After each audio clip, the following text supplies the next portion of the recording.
नमस्कार दोस्तों, मैं अखिलेश कुमार स्वागत करता हूं आपका अपने यूट्यूब चैनल मैथा मस्ती में। दोस्तों, आज की इस वीडियो में हम देखेंगे विद्यासागर का अंकगणित का जो मॉडल सेट दिया हुआ है लास्ट में, उसको आज बनाने का प्रयास करेंगे। इससे पहले मैं आपसे रिक्वेस्ट करना चाहूँगा कि आप अपने पास विद्यासागर का अंकगणित ज़रूर रखिएगा और उसके साथ साथ आप क्वेश्चन देखिएगा, क्वेश्चन पढ़िएगा, उसको सॉल्यूशन करने का और समझने का प्रयास कीजिएगा, है ना। मैं इसका सॉल्यूशन करूँगा। तो आज इस वीडियो में हम विशेष तौर पर देखेंगे जो विद्यासागर का अंकगणित में मॉडल सेट दिया हुआ है। तो पहला मॉडल सेट ये है कुछ करके सिमुलतला आवासीय विद्यालय नेतरहाट में हजारीबाग विद्यालय प्रवेश परीक्षा फर्स्ट टेस्ट वस्तुनिष्ठ और मॉडल सेट 1 इसको हम करने जा रहे हैं।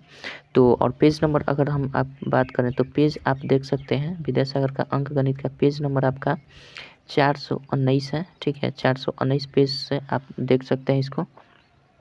तो 419 पेज में हमारा दिया हुआ है कुछ मॉडल सेट दिया है, मॉडल सेट 1 दिया है और इसमें पूर्णांक आपका निर्धारित किया हुआ है कितना। चलिए मैं पूरा लिख दे रहा हूँ। पूर्णांक आपका दिया हुआ है कितना, पूर्णांक दिया है 30 का और समय भी दिया हुआ है आपका कितना का, समय भी दिया हुआ है 30 मिनट का। तो ये तो आपके ऊपर डिपेंड करता है कि आप इसको सबको जान लेते हैं, प्रैक्टिस कर लेते हैं तो आप इजीली 30 मिनट में बना सकते हैं, कोई दिक्कत नहीं है। फिर भी पहले तो जानना पड़ेगा कि किस क्वेश्चन का आंसर किस तरह से बनाया जाएगा।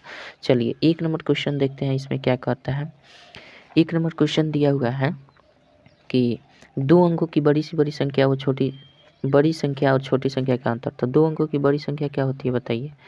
2 अंकों की अगर हम लिखें अंकों की बड़ी संख्या क्या होती है। देखिए आपको समझाने के लिए मैं ये सब कर रहा हूँ, डायरेक्ट बना सकता था, है ना। बड़ी संख्या क्या होती है पहले इस तरह से हम लिखते हैं। 2 अंकों की बड़ी संख्या 9 9 2 दे देंगे, कम हो जाएगा। 2 अंकों की बड़ी संख्या ये हो जाती है ना। अच्छा, 2 अंकों की छोटी संख्या क्या होती है बताइए। 2 अंकों की छोटी संख्या क्या हो जाती है 10 होती है ना। इसको सिंपल अंतर कर देना है, इसका क्या कर देना है, सिंपल सा अंतर कर देना है। अंतर किस तरह से करेंगे, ये घटा देंगे तो ये 89 हो जाएगा। तो आपका आंसर हो जाएगा बी नंबर 89 हो जाएगा। ठीक है, 2 नंबर देखते हैं क्या कहता है। आई होप इस सारी बातों आप ये सब समझ रहे हैं ना। चलिए 2 नंबर कह रहा है कि 32,584 में 5 का स्थानीय मान ज्ञात करना। में 5 का स्थानीय मान बोल रहा है ना, 5 का स्थानीय मान बोल रहा है। तो हम क्या करते हैं, 5 का स्थानीय किसी भी संख्या में 5 का स्थानीय मान निकालना हो तो वहाँ पहले हम देखते हैं कि वो अंक दिया कहाँ है। तो 5 कहाँ दिया है, यहाँ पे दिया है। यहाँ से उठाकर हम 5 का स्थानीय मान यहाँ कर लेते हैं, 5 को यहाँ कर देते हैं। इसके बाद जितने भी अंक दिखते हैं ना, जितने भी डिजिट देखते हैं उसको हम 0 कर देते हैं, यही 5 का स्थानीय मान हो जाता है। जातीय मान पूछता तो 5 ही केवल हो जाता है। ठीक है, नहीं पूछा है, चलिए हटाइए। तो इसकी क्या हो जाएगा, आपका आंसर इसका 500 हो जाएगा, कोई दिक्कत नहीं है।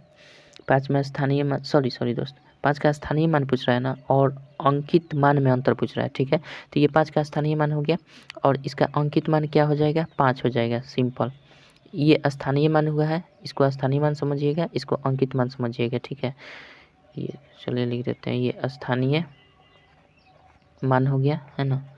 और ये क्या हुआ हमारा अंकित मान हुआ। अंकित मान का अंतर पूछ रहा है तो अंतर सिंपल कर दीजिए।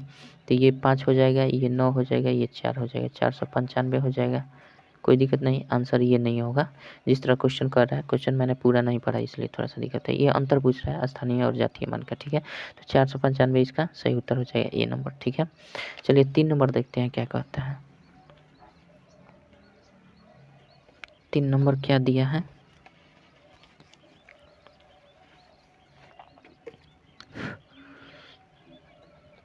3 नंबर दिया हुआ है कि 168 के निकटतम दहाई में क्या होगा। देखिए 168 है ना, निकटतम दहाई में पूछ रहा है।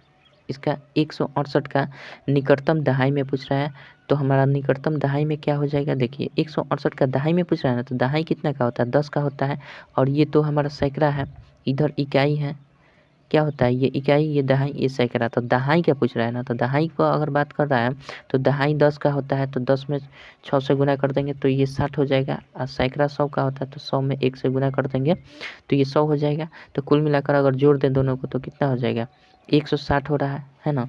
अब कह रहा है कि दहाई के में सबसे निकटतम कौन है, तो हमारा मिल गया संख्या क्या 160। ठीक है, 160। अब कह रहा है कि 160 तो हमारा मिल गया और हमें तुलना क्या करना है 168 से। 168 को बताना है ना कि हमारा दहाई में न्यूनतम कौन है। तो एक बार 160 रखते हैं, एक बार 170 रखते हैं। अगर हम दहाई को चेंज कर देते हैं, हमने दहाई पर काम किया है तो इकाई ये था, सॉरी इकाई ये था, दहाई ये था, सैकड़ा ये था।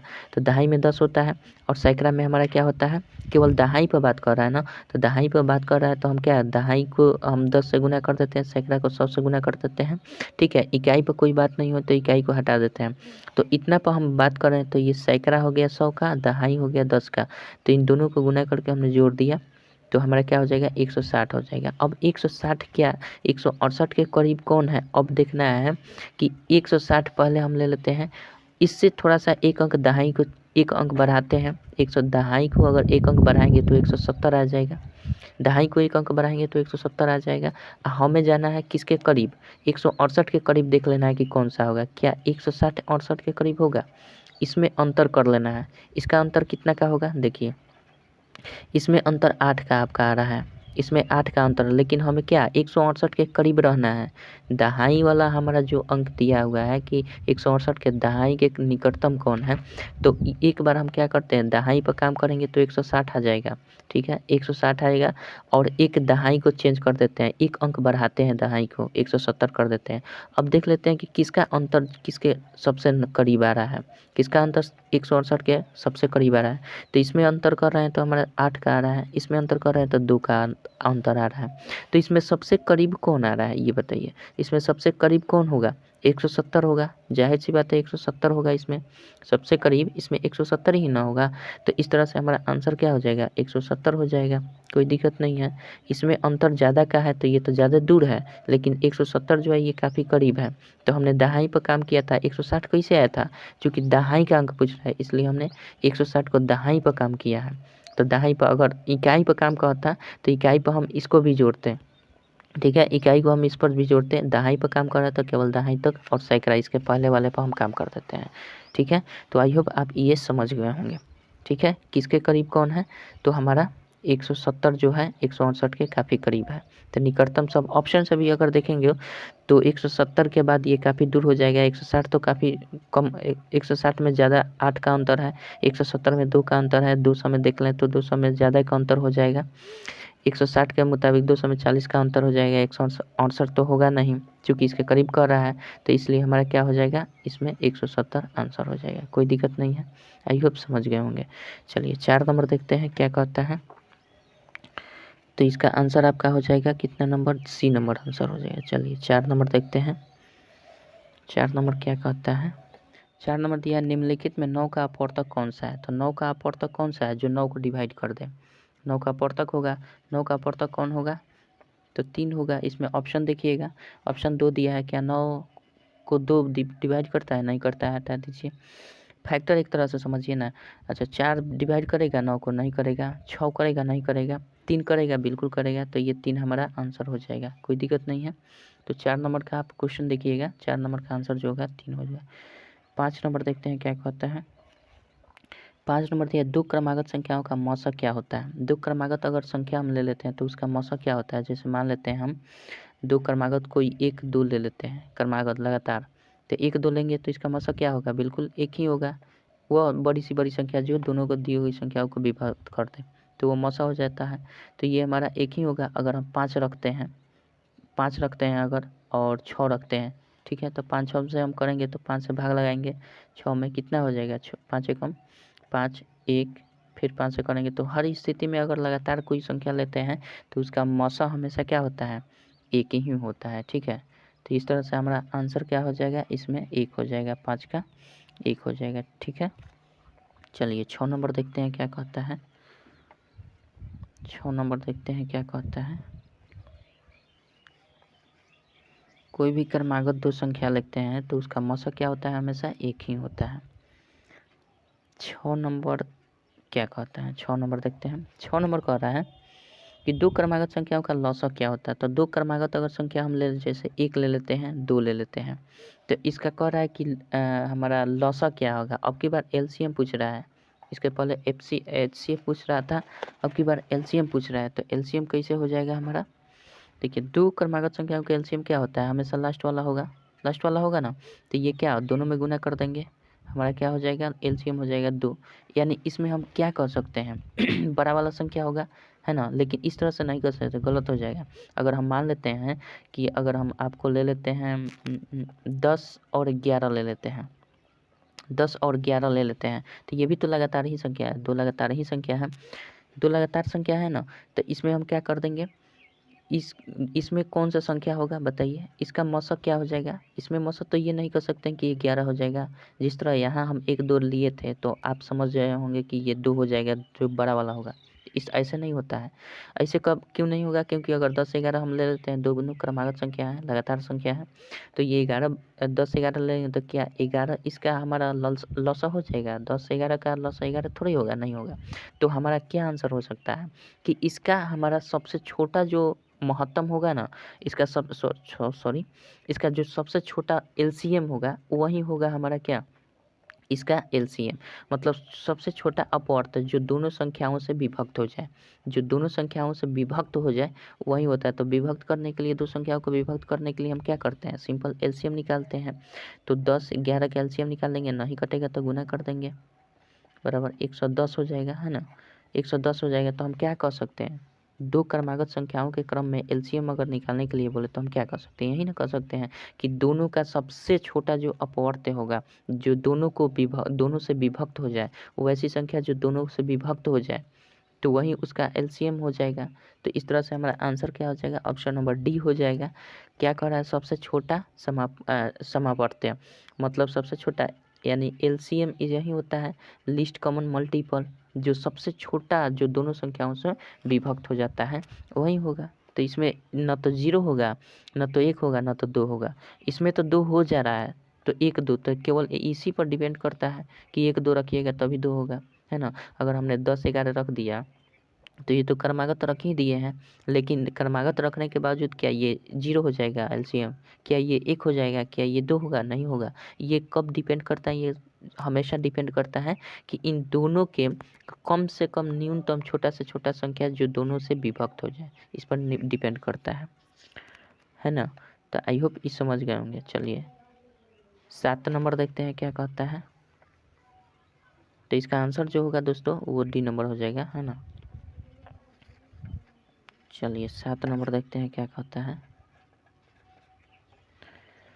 7 नंबर दिया है 2/4 का सरलतम रूप क्या है। तो 2/4 का सरलतम रूप कटा दीजिए, 2 दूना का 4, 1/2 हो जाएगा। ये तो कोई दम ही नहीं है।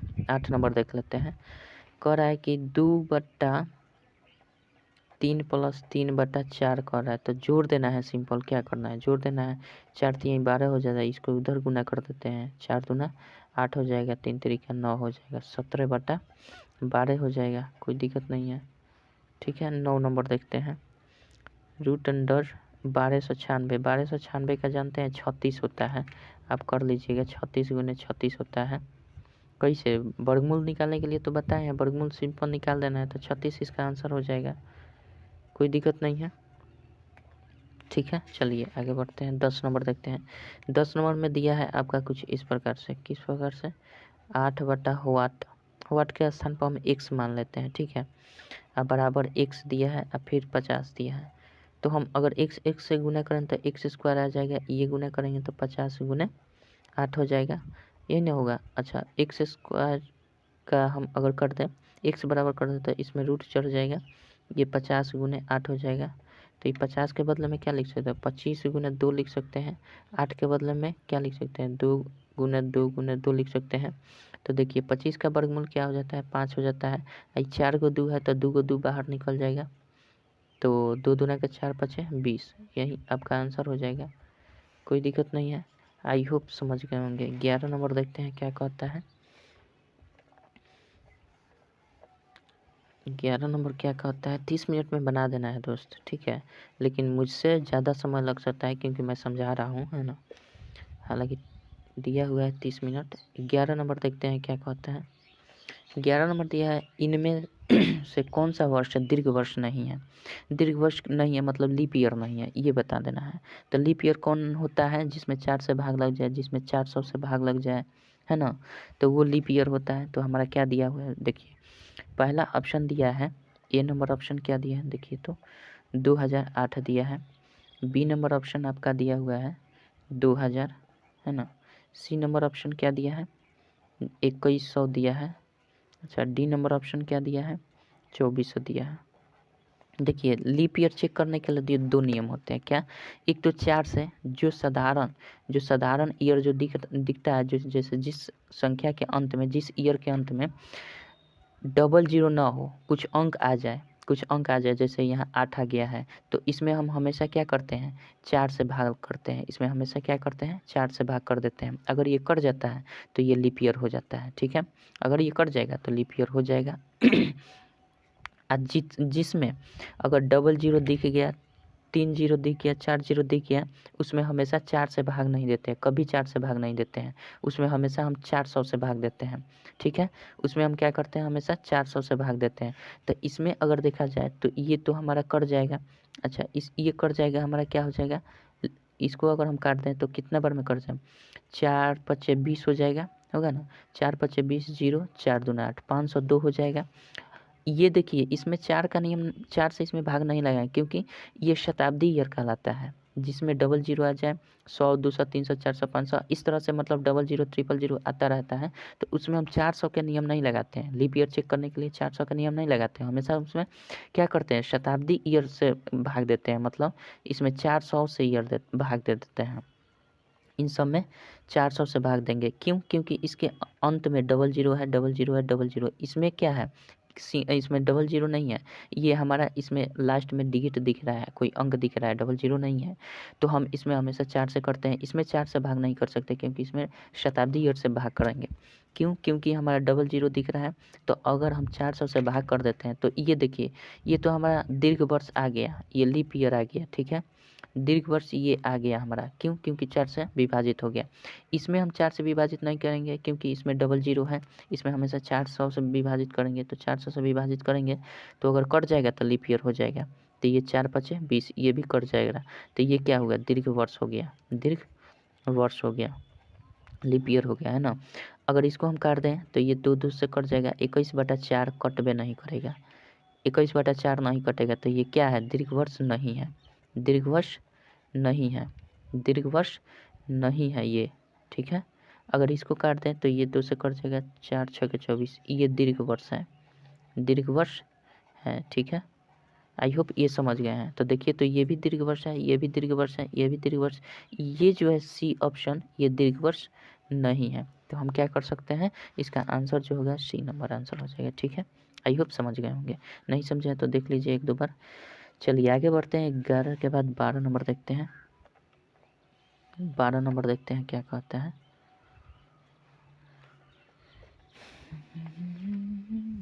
समझ में आ रहा है कि नहीं, बताइए। 12 नंबर देखते हैं क्या कहता है।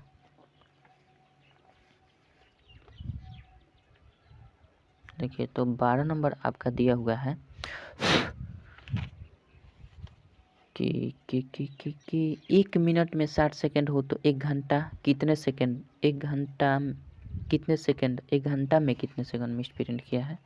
चलिए, कह रहा है 1 मिनट में 60 सेकेंड होता है, ठीक है। 1 मिनट में कितने कह रहा है, 1 मिनट में, 1 मिनट में कितना होता है, 60 सेकेंड होता है, ठीक है। तो 1 घंटा में कितना हो जाएगा ये बताइए। 1 घंटा में कितना, 1 मिनट में 60 सेकेंड होता है, तो 1 घंटा, तो 60 मिनट के 1 घंटा होता है, तो 60 मिनट में हम करेंगे ना, 60 मिनट कहिए, या फिर इसको हम 1 घंटा भी कर सकते हैं, यही ना कर सकते हैं, क्योंकि हम जानते हैं 1 घंटा में 60 मिनट होता है।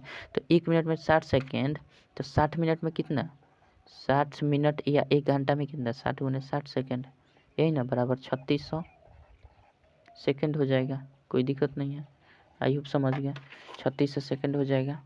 चलिए 13 नंबर देखते हैं क्या कहता है। 13 नंबर दिया हुआ है कि 6 पुस्तकों का मूल्य 48 रुपये है, तो 8 पुस्तकों का मूल्य क्या है। देखिए, 6 का मूल्य कितना दिया है बताइए, 6 का मूल्य 48 रुपया दिया है, तो इसलिए 1 का मूल्य क्या हो जाएगा, 48/6 हो जाएगा, यानी 6 8 48, 8 रुपया हो जाएगा। इसलिए 8 गो का मूल्य कितना हो जाएगा, 8 गुने 8 हो जाएगा, ये वाला 8 गुना 8 बराबर 8 8 64 हो जाएगा। ये तो बताने वाली बात ही नहीं है ना। चलिए 14 नंबर देखते हैं क्या कहता है। 14 नंबर क्या कहता है,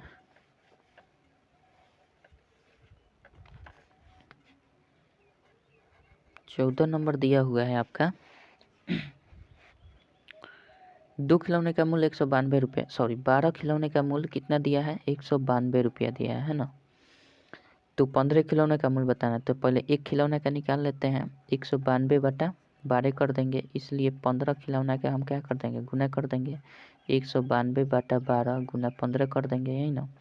3 चौक के 12 हो जाएगा, 3 पचे 15 होगा, 4 से घटा दीजिए तो 4 चौक के 16, 4 आठे 32 और 8 पंच 40, 4 पचे 20 और 4 24, 240 रुपया हो जाएगा, कोई दिक्कत नहीं है। चलिए 15 नंबर देखते हैं क्या कहता है। 15 नंबर दिया है कि 6, 9, 15 और 20 का औसत क्या होगा। सबको सिंपल जोड़ दीजिए इसी को और 4 से भाग दीजिए, 4 गो डिजिट है, 4 अंक दिया है तो हम क्या करेंगे, 4 संख्या दिया है सॉरी, तो हम क्या करेंगे, इसको जोड़ देते हैं। 9 6 15 15 30 और 20 50 बटा 4 हो जाएगा ना। 50 बटा 4 हो जाएगा तो हम कितना, 12 चौक 48 हो जाता है और 1 बटा 4 हो जाएगा। 12 चौक 48 और 2 50 होता है ना। 12 पूर्णांक 2 बटा 4, इसको काट देंगे तो हमारा क्या हो जाएगा, 12 पूर्णांक 1 बटा 2 हो जाएगा, कोई दिक्कत नहीं है। 12 पूर्णांक 1 बटा 2 हो जाएगा, तो 12 पूर्णांक 1 बटा 2 कहीं दिया हुआ है, नहीं दिया है। या 12 पूर्णांक 2 बटा 4 दिया है, नहीं दिया है। ऑप्शन आपका मिस प्रिंट किया है, ठीक है, ध्यान रखिएगा, कॉन्फिडेंस रखिए, ऑप्शन आपका मिस प्रिंट हुआ है, ठीक है। चलिए 16 नंबर देखते हैं। 16 नंबर, घबराइए मत कि आंसर नहीं दिया है, मिस प्रिंट हुआ है, ठीक है। चलिए औसत तो निकालना है, इसमें करने वाली क्या बात है। 16 नंबर देखते हैं क्या कहता है। 16 नंबर क्या कहता है। 16 नंबर आपका दिया हुआ है, देखिए कि 2 4 x तथा 8 का औसत 5 है तो x का मान क्या है। तो हम सबको जोड़ देंगे और औसत निकालने के लिए क्या कर देंगे, ये देखिए 2 दिया है प्लस 4 दिया है प्लस x दिया है प्लस 20 दिया है।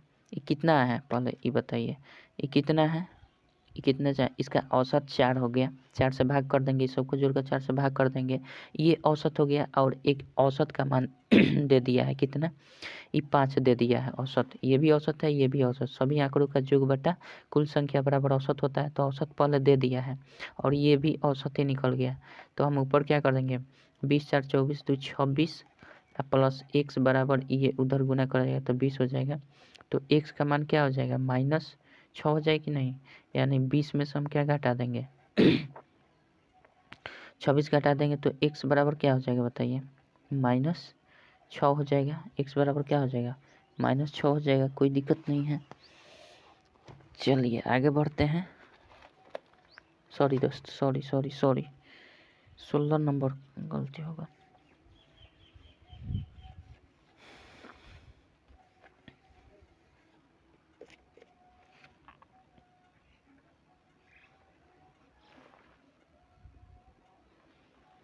चलिए 16 नंबर देखते हैं क्या कहता है।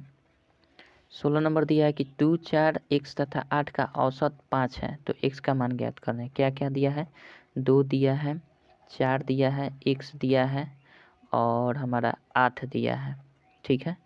औसत इसका, अगर औसत इसका निकाल देंगे तो 4 को दिया है तो 4 से भाग कर देंगे, इसका औसत 5 दे रखा है, यही ना। तो हम क्या कर देंगे, ऊपर जोड़ देंगे, 8 4 12 2 14 प्लस x कर देंगे, ये इधर जाएगा तो 20 हो जाएगा, गुना कर जाएगा तो x का मान क्या हो जाएगा, 20 घटा 14 बराबर कितना हो जाएगा, 6। इसका आंसर 6 हो जाएगा, कोई दिक्कत नहीं है। 17 नंबर देखते हैं क्या कहता है। 17 नंबर दिया है कि 64 और 36 का अनुपात क्या होगा। तो 64 और 36 का अनुपात जो कर रहा है तो 36 का अनुपात कर दीजिए, कटेगा तो कटा दीजिए, 8 से कट जाएगा नहीं, ये कट जाएगा 4 से, 4 9 36, 4 16 चौका 64, यानी 16 अनुपात क्या हो जाएगा, 16 अनुपात 9 इसका हो जाएगा, कोई दिक्कत नहीं, आई होप समझ गए। चलिए 18 नंबर देखते हैं क्या कहता है। 18 नंबर दिया हुआ है कि शीला के पास 8 पैसा एवं 2 रुपया के एवं रूपा के पास 2 रुपये हैं, उनकी राशियों का अनुपात क्या है। तो हमारा क्या है, शीला और रूपा है, शीला अनुपात रूपा है, ठीक है। शीला अनुपात रूपा है, कह रहा है कि इसके पास 8 पैसा है, इसके पास 8 पैसा है और इसके पास 2 रुपया है। तो रुपया जब कह रहा है तो हम क्या करेंगे, रुपया को सिंपल हम पैसा में चेंज करने के लिए सबसे गुना कर देते हैं, तो ये भी पैसा, ये भी पैसा, पैसा पैसा का रेशियो निकाल दीजिए। 2 से घटाएंगे 4 होगा, 4 से घटाएंगे 25 होगा। इधर बचा 1 अनुपात ये 25 हो जाएगा। ठीक है, क्या हो जाएगा, 1 अनुपात 25 हो जाएगा। कहीं दिया है 1 अनुपात 25? नहीं दिया हुआ है, मिसप्रिंट किया है। आप निफिक्र रहिए, बिल्कुल इसमें बहुत मिसप्रिंट आपको देखने को मिलेगा। सिंपल सी बात है, इसमें कोई तो सोचने वाली बात ही नहीं है। चलिए, आई होप समझ गए। अब करते हैं 19 नंबर। इसमें मिसप्रिंट है, ठीक है, ध्यान रखिएगा। ये तो कोई बड़ी बात नहीं है, सिंपल सा है, आप भी बता सकते हैं मिसप्रिंट है। चलिए, राजेश की दैनिक आय 180 रुपया है। 19 नंबर कह रहा है कि राजेश की आय दैनिक आय 180 रुपया है। वो 45 रुपये भोजन पर व्यय करता है। वो भोजन पर अपनी आय का कितना प्रतिशत व्यय करता है? देखिए, आय हमारा 180 रुपया है। आप भोजन पर कितना रुपया व्यय करता है? भोजन पर वह व्यय करता है 45 रुपया। भोजन पर कितना व्यय करता है? 45 रुपया। तो वह भोजन पर अपनी आय का कितना प्रतिशत व्यय करता है? तो कहने का मतलब ये 45 रुपया मान लेते हैं, ये अपनी भोजन पर ये अपने आय का 180 का x% व्यय करता है। कितना? तो जब x% व्यय करता है तो कितना रुपया व्यय करता है? 45 रुपया व्यय करता है। हमने मान लिया कि x% व्यय करता है और यही निकाल देना है कितना परसेंट व्यय करता है। तो इसको अगर हम करेंगे तो 180 गुना x/100 हो जाएगा, बराबर 45 कर सकते हैं ना। अच्छा, इसको हम करेंगे तो x का मान कैसे निकालेंगे? ये 45 गुना 100 इधर कट जाएगा, ये 180 बटा में आ जाएगा, कोई दिक्कत नहीं है। इसको काट देंगे तो कितना हो जाएगा? 9 दूना 18, 9 पचे 45, 5 2 पचे 10, यानी 5 पचे 25% ये क्या करता है? अपने भोजन पर व्यय करता है। कोई दिक्कत नहीं है, आई होप समझ गए होंगे। 25% इसका सही उत्तर हो जाएगा, सी नंबर। चलिए, 20 नंबर देखते हैं क्या कहता है। 20 नंबर क्या कहता है? 20 नंबर क्या कहता है बताइए।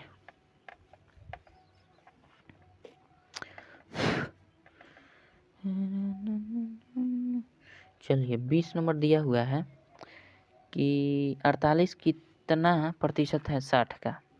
मतलब 48 जो है ये कोई 48 है, ये कह रहा है कि कितना परसेंट है 60 का। तो 60 का मान लेते हैं ये x% है, x% है, यहाँ परसेंट देंगे तो वहीं 100 लिख दिए हैं, परसेंट समझ लीजिएगा, परसेंट नहीं देकर डायरेक्ट x/100 लिख दिए, तो ठीक है। तो यहाँ से x का मान निकाल दीजिए, तो 48 ये हो जाएगा, इधर आकर ये गुना कर जाएगा तो 48 हो जाएगा। अब बताइए 60 इधर आ जाएगा, ये x हो जाएगा, ये कट जाएगा 6 और 48, यानी x बराबर क्या हो जाएगा? 80 हो जाएगा। 80% है, कोई दिक्कत नहीं है, ठीक है, 80% है, कोई दिक्कत नहीं। 21 नंबर देखते हैं क्या कहता है। मोहन ने 600 रुपये में एक अलमारी खरीदा। उसने दुकान तक लाने में 30 रुपया लगाया। उसने उसे 700 रुपये में बेच दिया। इसमें हुए लाभ या हानि क्या होगा? तो देखिए, उसने खरीदा कितना में है? 600 रुपया में खरीदा है, ठीक है, ये क्रय मूल्य है, मतलब समझ लीजिए ये क्रय मूल्य है कितना? 600 रुपया। इसमें 30 रुपया एक्स्ट्रा घर तक लाने में किया खर्च, तो कुल उसका खर्च कितना? क्रय मूल्य 630 रुपया हो जाएगा कुल खर्च। उसे दुकान तक लाने में इतना, उसने 700 रुपये में बेच दिया। खरीदा है इतना में और विक्रय मूल्य इसका कह रहा है कि 700 रुपये में बेच दिया। तो सिंपल सी बात है, 630 में खरीदा है, 700 में बेचा है, तो लाभ क्या हुआ? लाभ कितना का हुआ बताइए? लाभ 630 और 70 रुपया हो जाएगा। 70 रुपये का लाभ हुआ। कह रहा है कि लाभ परसेंटेज ज्ञात कीजिए, यही ना कह रहा है ना। ना, इसमें लाभ हुए, लाभ या हानि का, तो लाभ हुआ 70 रुपया का लाभ हुआ। परसेंटेज नहीं ज्ञात करने के लिए बोला, परसेंटेज ज्ञात करने के लिए बोलता तो 70 बटा हम 630 कर देते हैं, गुना 100 कर देते, परसेंटेज निकल जाता। इतना ही पर कह रहा है, तो इसका 70 आंसर हो जाएगा। चलिए, 22 नंबर देखते हैं क्या कहता है। 22 नंबर दिया, एक घड़ी 625 रुपये में खरीद कर 40 रुपये लाभ पर बेच दिए गए, तो घड़ी का विक्रय मूल्य ज्ञात करना है। देखिए, 625 रुपये में खरीदा गया है, 625 रुपये में खरीदा गया है, ये क्रय मूल्य है, ठीक है। इस पर इसने 40 रुपये लाभ कर कमाया है, तो 40 रुपया अधिक में बेचा होगा, तो 40 रुपया अधिक में बेचा है, तो इसका विक्रय मूल्य क्या हो जाएगा? इन दोनों को जोड़ देंगे तो विक्रय मूल्य निकल जाएगा, यही ना होगा। तो 5 हो जाएगा और 6 हो जाएगा 600, यानी 665 रुपये में उसने बेचा होगा, कोई दिक्कत नहीं है। तो 40 रुपया लाभ पर उसने 665 रुपये में बेचा होगा। चलिए, 23 नंबर देखते हैं। ये कोई बड़ी बात नहीं है। 23 नंबर कह रहा है एक व्यक्ति ने 6% वार्षिक ब्याज की दर से 300 रुपये उधार लिया, 2 वर्षों के बाद उसे कितना ब्याज देना है बता। साधारण ब्याज निकाल देना है। साधारण ब्याज का फॉर्मूला क्या होता है सब कुछ मैंने पीछे बताया है। टोटल अगर चैप्टर पढ़े हैं तो ये बनाने में कोई दिक्कत नहीं है। देखिए मूलधन कितना दिया है 300 रुपया, समय कितना दिया है 2 वर्ष, दर कितना दिया है 6% बटा 100 कर देंगे। 3 दूना 6, 6 के 36 रुपया क्या हो जाएगा ब्याज हो जाएगा। कोई दिक्कत नहीं है। आई होप समझ गए। चलिए आगे बढ़ते हैं, देखते हैं 24 नंबर। 24 नंबर क्या कहता है 24 नंबर क्या दिया है, बहुत आसान है दोस्तों, लेकिन मिसप्रिंट बहुत दिया है इसमें। 24 नंबर आपका दिया हुआ है कि 1200 रुपये का 8% वार्षिक ब्याज की दर से 4.5 वर्षों का मिश्रधन क्या होगा। तो मिश्रधन क्या होता है, हमेशा मूलधन प्लस ब्याज होता है, मूलधन प्लस ब्याज होता है ना। तो मूलधन कितना दिया है 1200 रुपया दिया है। अब ब्याज कैसे निकालेंगे, मूलधन गुना समय, समय कितना दिया है सॉरी दोस्त, समय कितना दिया है 4.5 वर्ष दिया है। तो 4.5 वर्ष का मतलब क्या 9/2 वर्ष, यही ना 9/2 वर्ष। और हमारा दर कितना दिया है 8% है। अब ब्याज निकालने के लिए हम क्या करते हैं 100 से गुना करते हैं, यही ना करते हैं। तो ये मूलधन प्लस ब्याज ये निकल कर आ रहा है क्या मिश्रधन निकल कर डायरेक्ट आ रहा है। तो ये देखिए ये 2 से काट देंगे, ये 2 से काटेंगे तो 6 हो जाएगा। ये हमारा कितना 12 से ये हो जाएगा। चलिए आइए 9 छक 54, 9 छक 54 गुना 8 कर देंगे, फिर 1200 प्लस ये 8 चौका 32 हो गया, 5 8 40 हो जाएगा, 8 5 40 और 3 40 3 43 ये हो जाएगा। तो 12 4 1632 रुपया ये क्या हो जाएगा 1632 रुपया इसका हो जाएगा हमारा कितना ये मिश्रधन हो जाएगा। ठीक है चलिए 25 नंबर देखते हैं क्या कहता है। 25 नंबर क्या दिया, एक आयत की लंबाई 10 सेंटीमीटर, चौड़ाई 4 सेंटीमीटर, तो इसका क्षेत्रफल क्या है। सिंपल गुना कर दीजिए, लंबाई गुना चौड़ाई यानी 10 गुना 4 कर दीजिए, 40 सेंटीमीटर स्क्वायर हो जाएगा। कोई दिक्कत नहीं है। चलिए 26 नंबर देखते हैं क्या कहता है। 26 नंबर दिया है किसी आयत की लंबाई 20 सेंटीमीटर तथा चौड़ाई 10 सेंटीमीटर, उसका परिमाप क्या है। तो आयत का परिमाप 2 इंटू लंबाई प्लस चौड़ाई होता है। तो इसमें लिखने की तो कुछ बात ही नहीं है। 2 गुना लंबाई कितना है 20 सेंटीमीटर, चौड़ाई कितना है 10 सेंटीमीटर, 2 गुना 30 हो जाएगा बराबर 60 सेंटीमीटर परिमाप हो जाएगा। कोई दिक्कत नहीं है, इसे बताने वाली तो बात ही नहीं है। चलिए आगे बढ़ते हैं 27 नंबर देखते हैं क्या कहता है। 27 नंबर क्या कहता है 27 नंबर क्या दिया है देखिए 27 नंबर दिया हुआ है आपका 30 मजदूर किसी काम को 20 दिन में समाप्त करते हैं, उसी काम को 10 दिनों में समाप्त करने के लिए कितने अधिक मजदूरों की आवश्यकता है। तो हम जानते हैं M1 D1 बराबर M2 D2 होता है ना, M2 D2 और W1 होता है। तो W1 रहने दीजिए, एक काम मान लेते हैं तो दोनों में एक काम से भाग दे देंगे तो हमारा क्या हो जाएगा वही बात होगा। तो M1 D1 बराबर M2 D2 हो जाएगा। तो क्या कह रहा है कि 30 मजदूर 30 आदमी हैं, कितने दिन में काम करता है 20 दिन में काम करता है। तो कह रहा है कि M2 10, तो उसी काम को 10 दिनों में समाप्त करने के लिए M2 नहीं दिया है दिन दिया है, 10 दिन में समाप्त करने के लिए कितने व्यक्ति की ज़रूरत होगी मजदूर की ज़रूरत होगी। तो ये 10 इधर आ जाएगा 30 गुना 20 बटा 10 हो जाएगा बराबर M2, मतलब मजदूर की संख्या निकल गया 10 दूना 20 30 दूना 60 बराबर M2, मतलब 60 मजदूर की हमारी क्या हो जाएगी आवश्यकता हो जाएगी। कोई दिक्कत नहीं है। कितने अधिक मजदूरों के सॉरी दोस्त, तो ये तो 60 मजदूरों की आवश्यकता होगी। अब पहले से हमारा कितना, पहले से हमारा 30 मजदूर लगे हुए थे, पहले से 30 मजदूर लगे हुए थे। अब फिर हमारा M2 जो है ये 60 मजदूर लगाएंगे है ना।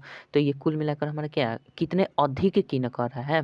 तो 60 मजदूर लगाने के लिए हम कितना और अधिक लगाएंगे। तो पहले से तो 30 लगाए हुए थे, अब 60 जब निकला है तो हम और कितना अधिक करेंगे। तो 60 में से 30 और घटा देंगे तो ये एक्स्ट्रा मजदूर की संख्या निकल जाएगी। तो इसमें एक्स्ट्रा ही पूछ रहा है, शेष नहीं पूछ रहा है कि और अधिक कितने दिनों में मनुष्य करेंगे, 10 दिन में करेंगे तो कितना मनुष्य लगेगा, ऐसा नहीं कह रहा है कि कितना एक्स्ट्रा लगेगा मनुष्य, ये कह रहा है। तो इसलिए हम क्या करेंगे 60 में से 30 घटा देंगे तो 30 मजदूर एक्स्ट्रा लगेंगे। ठीक है आई होप समझ गए हैं। चलिए 28 नंबर देखते हैं।